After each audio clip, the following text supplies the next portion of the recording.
Alright, what is going on, ladies and gentlemen?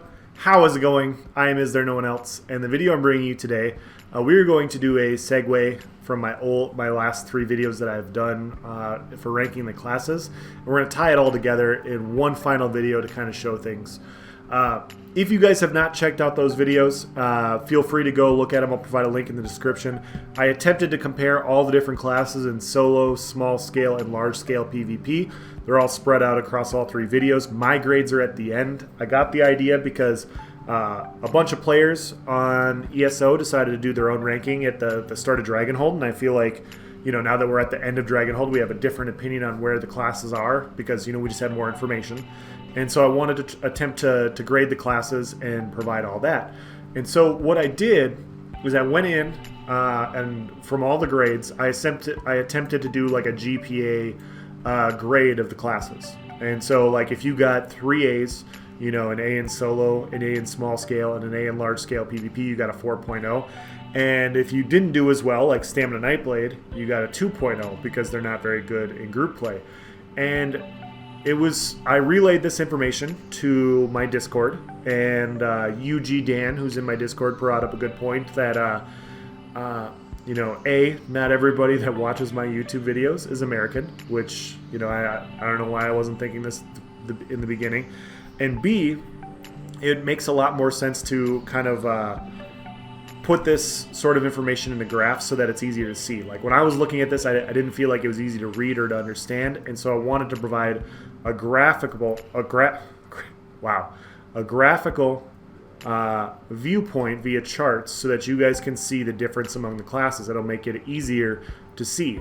And as I was doing it, I came to a lot of like little mini epiphanies myself, and I thought it'd be kind of fun to go through them with you and, you know, just talk about, you know, what I learned, because let's be honest, guys, like I don't play a lot of large scale PvP. I play solo and small scale, and that kind of puts me in the minority. Like most people play small scale or large scale PvP, and so my view on the game is completely different than the average player. And so I wanted to kind of tie us all together. I know some of us large scale players like to shit on the small scalers and vice versa, so you know, maybe we can have just a broad discussion on all of this and see what happens. So I went over to my Google Docs, and here's what I did. I went to all three of my videos, and I was rating them S to D.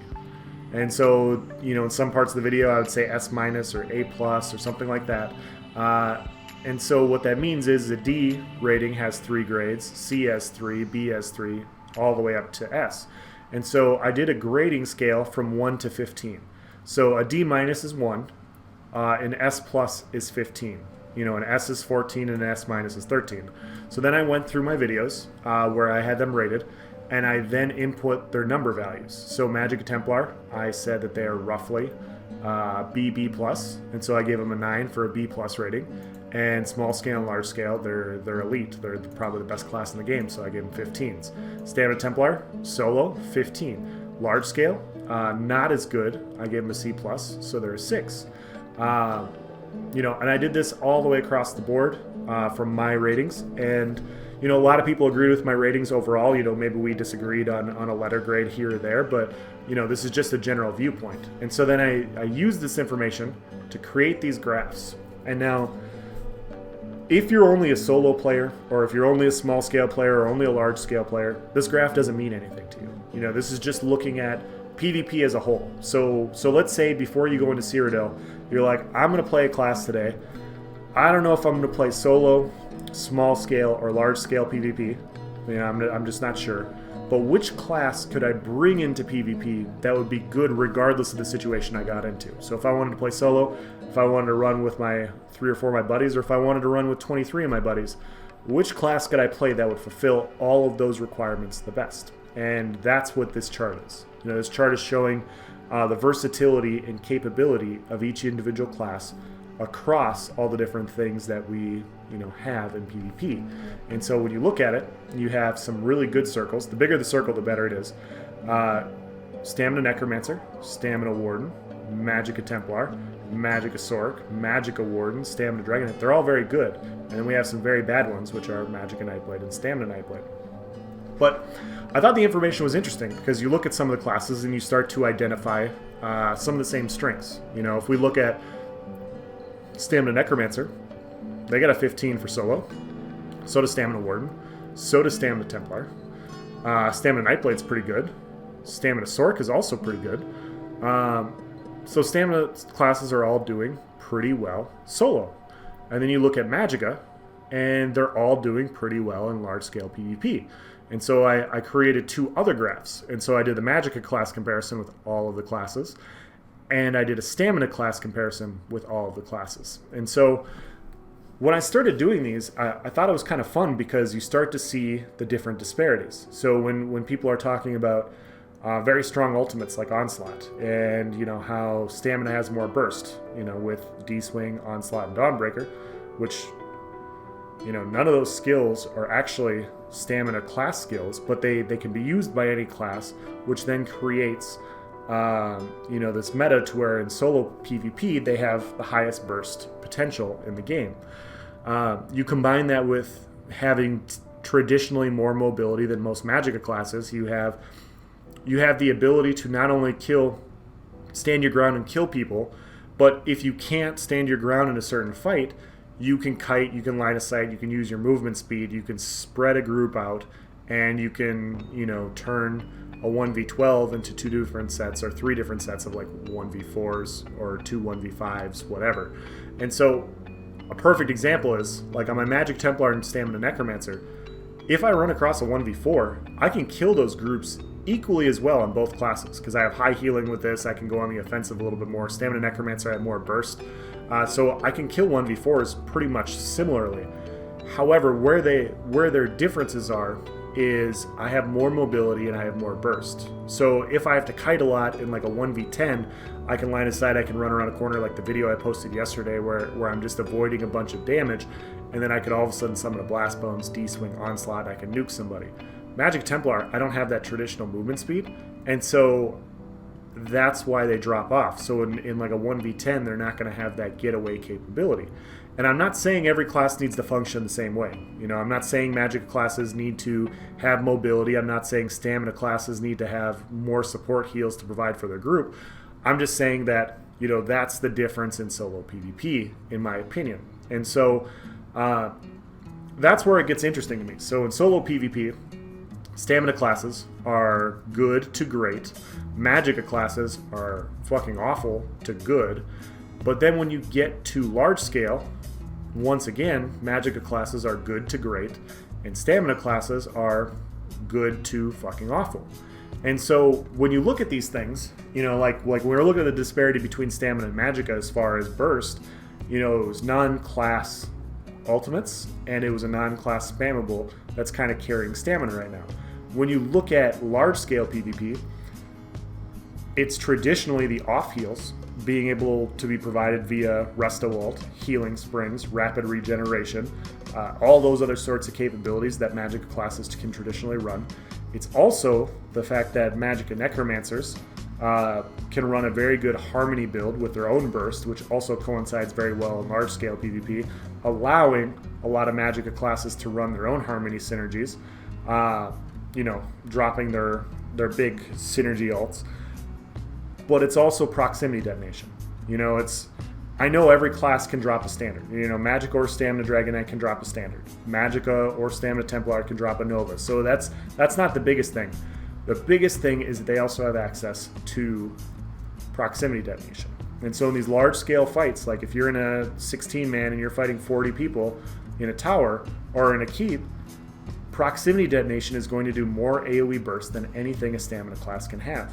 And so Magicka classes not only have the ability to off-heal via their class skills like Breath of Life or Honor the Dead or I'm trying to remember the name of the Necromancer one, or Extended Ritual or Living Trellis or Arctic Wind, like all these Magicka skills can heal other group members. On top of that, you can run rapid regeneration, you can run healing springs. So they have the best AoE support with the best AoE damage, which is what you want for large-scale PvP. Some Stamina classes can compete with the AoE aspects of Magicka, namely Stamina Necromancer and Stamina Warden, because they have AoE Major Defile Blast Bones and AoE Major Fracture Subterranean Assault that you can coincide with burst ultimates that I talked about before that give you the most burst in the game for those two combinations to where you can nuke a pretty good amount of people. You combine that with a Spin to Win and lots of people are going to die.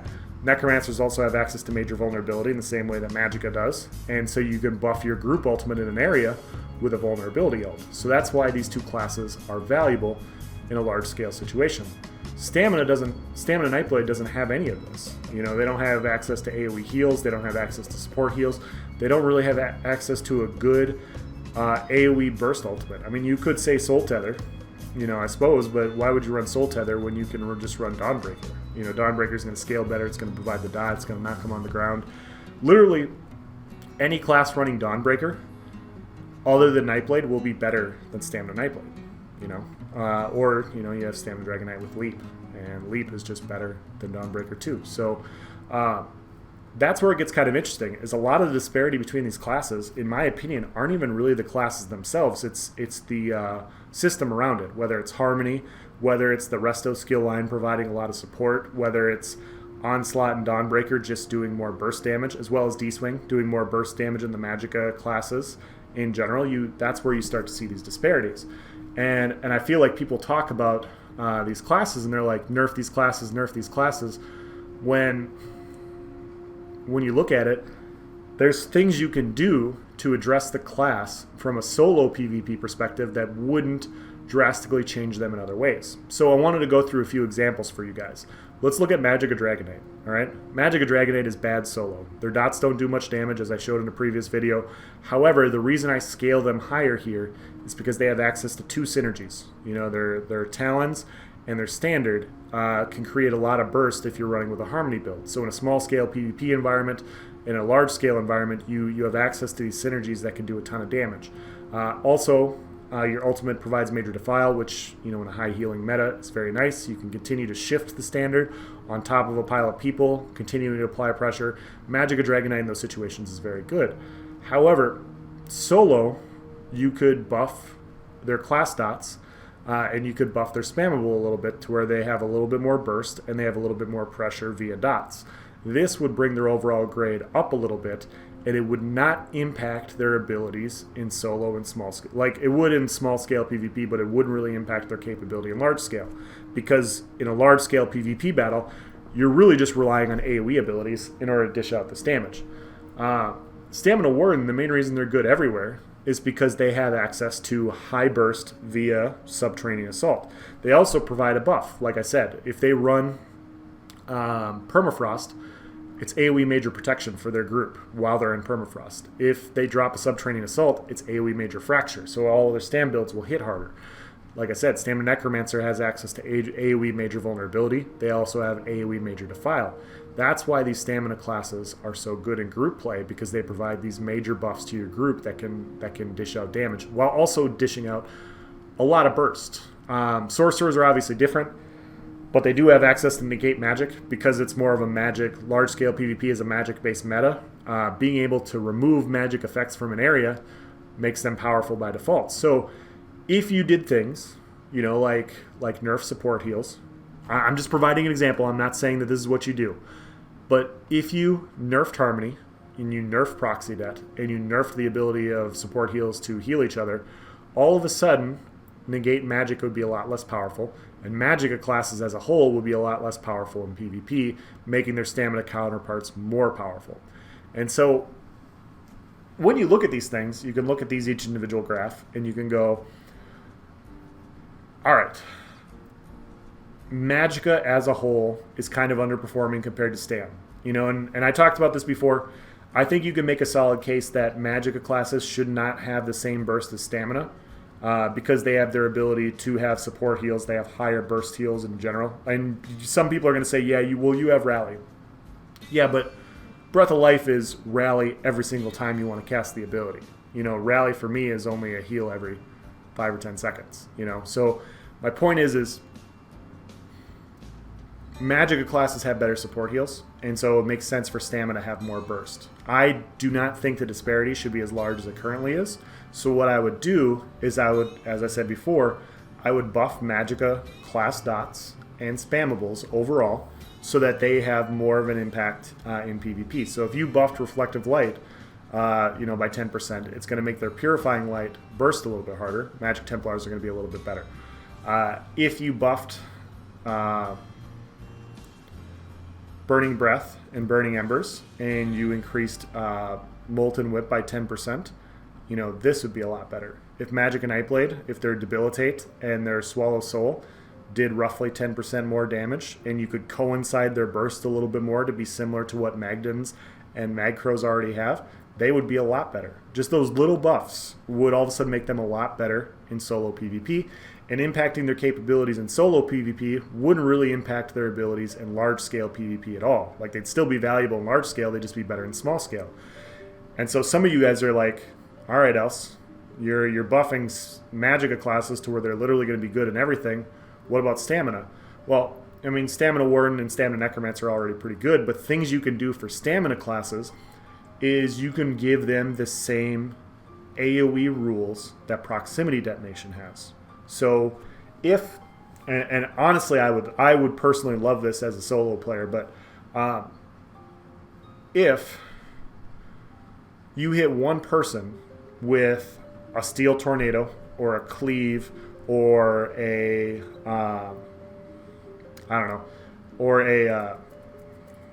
Drain Power, the Stamina Morph, or a Drain Power. If you hit one person with those abilities, let's say it only does like 5k damage, 5k physical damage, but it scales like Proxy Det. So each person you hit, it does X amount more damage, to where all of a sudden if you're hitting 5, 6, 7, 8, 9, 10 people, you're doing a shit ton more damage. I think that would be a cool mechanic on AoE capabilities that they've already done. Proximity Detonation already exists, and it's a really nice mechanic for countering large groups. I feel like Steel Tornado could function in the same way, that if you want to encounter and have better counters to large groups, you could have buff those abilities. And so then all of a sudden you would see these stamina classes like Stam Sork and Stamina Nightblade kind of go into a more valuable AoE large-scale situation, because they would have more AoE burst. They wouldn't have the support heals of Magicka classes, but they would have AoE burst, and they would have another thing to bring to the table that would bring them, make them a little bit better. Hell, even Stamina Nightblade would jump out a little bit here on the scale, and they wouldn't be complete dog shit in solo PvP. Which brings to my last point, Stamina Nightblade. And I'm going to do my own video on this. I'm going to talk about all the different issues of Stamina Nightblade in general, but when we look at these classes, Magic Templar has Gravity Crush, right? Which is Major Maim. Tell me if I'm wrong. I can't remember which one it is, but I think it's Major Maim and a powerful synergy. Stamina Necromancer has Major Vulnerability. Stamina Warden has Major Protection. Dragon Knight has Major Defile on these big AoE ultimates. Stamina Nightblade's AoE ultimate, I'm not talking about Soul Tether, I'm talking about their other one, the one that you put on the ground. You activate a synergy, and it makes you invisible, and it heals you, and it gives you movement speed. If you guys know anything about large-scale PvP battles, it is that going invisible is useless. You're just going to get pulled out of stealth by the 10,000 different AoE abilities you're getting hit by. So what they could do is they could rework Veil of Blades, or whatever the name of that ultimate is. They could rework that ability to provide an AoE damage dealing ability, just like Nova, just like Vulnerability Ult or Standard, that also gives its own major buff or debuff. And obviously, like Sorks, they don't have that, but they do have access to Negate, which negates all magic abilities. So in some ways, like, that's more powerful than a major buff, in group v group situations. So they don't have a major buff or debuff, but they have an ultimate that's, I think that Negate is probably one of the strongest ultimates in large scale situations. So I think that's what they could do for Stamina Nightblade. And the first one that comes to thought is Major Berserk. And I know some people are going to lose their minds when I say this, and I understand that. But if you gave Major Berserk to that shitty ultimate, you would provide a buff for Nightblades, not only in PvP but PvE, not only in small scale but large scale PvP, and it would literally have like no impact on what their capabilities are from a solo perspective. So if we're buffing class spam wolves and coinciding bursts to boost these classes from a solo perspective, these are buffing them from an AoE perspective to give them more value in those departments. That would also make them more valuable in a group. Plus, we've already been dealing with major vulnerability for literally the last 7 months, and it was bonkers at first. They've adjusted it, and now it's not nearly as bad as it used to be. I don't see why Stamina Nightblades couldn't have access to AoE Major Berserk in their class toolkit as long as you don't buff the damage to a crazy amount like what the major vulnerability ult was for Necromancer. So those are kind of my thoughts. Now I know Stamina Nightblade, Incap and Soul Harvest have kind of fallen by the wayside. They're not as strong as they used to be. I know Soul Tether's still good for a bombing situation, but when you look at Templars, as an example, they have a healing ultimate that's good. They have Gravity Crush, which with its synergy is now good, and they have Crescent Sweep, which is also good. Stamina Wardens have Trees, which is very good. They have Permafrost, or Northern Storm, which is also good. And then the other one is very good in dueling. The bear is very, very powerful in dueling. They need to adjust and tweak the mechanics of the bear so that it works better at small scale, but that could get a small buff. However, all three of these ultimates for these two classes are valuable. The Nightblade, I think it's Veil of Blades. I'm sorry, I'll quit saying that, but the Nightblade one is fucking garbage. It's not used anywhere. In Dragon Knights, you have Leap, which is universally used by both Stam and Magicka. You have Standard, which can be used by both Stam and Magicka. And you have at least the Magicka form of Stamina form of Corrosive is very good. Magicka you don't see as much, but Stamina is very good. So most of their ultimates are pretty solid as well. Sorks, Atro. Obviously Atro is amazing. Their Negate is amazing in group play, and then they also have access to Overload, which is fluctuated a lot. It's gone from really good to really bad to really fucking good to great to, I think it's only kind of good now. I don't see it too much, but that could use some tweaking as well. But my point when I'm bringing all this up is most ultimates are used somewhere. Nightblades, you see this disparity in group play. We could provide a group play ultimate giving it a buff that would make it valuable in these situations, and all of a sudden you would see them be a little bit better. Now, in summation, I am not trying to say that I'm not trying to homogenize these classes. That's not what I'm trying to do. We have Stamina Warden that's good in large-scale PvP because of its AoE burst capabilities. We have Magicka Templar that's good in large-scale PvP because of its ability to be a support class while also providing gravity crushes and healing ults and all these other sorts of things. We have Magicka Necromancer, which is really good in large-scale PvP because of the Harmony synergy and being able to provide major vulnerability to a group. All these classes are really good in large-scale PvP for their own reasons. That's what I would like to see. I would like to see, Stamina Nightblade and Magicka Nightblade brought out to where they're at least good to great in large-scale PvP with their own unique things that make them special to a Nightblade. I think Major Berserk makes a lot of sense. I think providing that would give them capabilities here without over-buffing them here. While at the same time, as I talked about 10 minutes ago, Magicka classes could see a buff in their overall burst damage a little bit to where they're a little bit more competitive in solo PvP. Yes, they're not going to have the movement speed of stamina classes, but they have access to powerful healing. And if you buff their damage a little bit to where they can wear other sets besides pure glass cannon, or if they go glass cannon, they get the rewards from it, you would see 1vx capabilities on Magtoons be a heck of a lot better than what they currently are. No, maybe they won't be as strong as stamina, but they'll be a little bit better while also still being amazing in small scale and large scale PvP due to their support abilities and their damage abilities. So the main point of these graphs isn't to talk about how what class has one thing and what has another. It's when I was looking at it, it was fun to just see the differences. And the Nightblade thing is something that I just thought about, today after looking at it. I'm like, well, what can we do to buff Stamina Nightblade? From an AoE group play perspective without making them stupid overpowered. What can we do to buff Magicka Dragon Knight to make it better in solo while also not buffing it to crazy amounts in small scale and large scale PvP?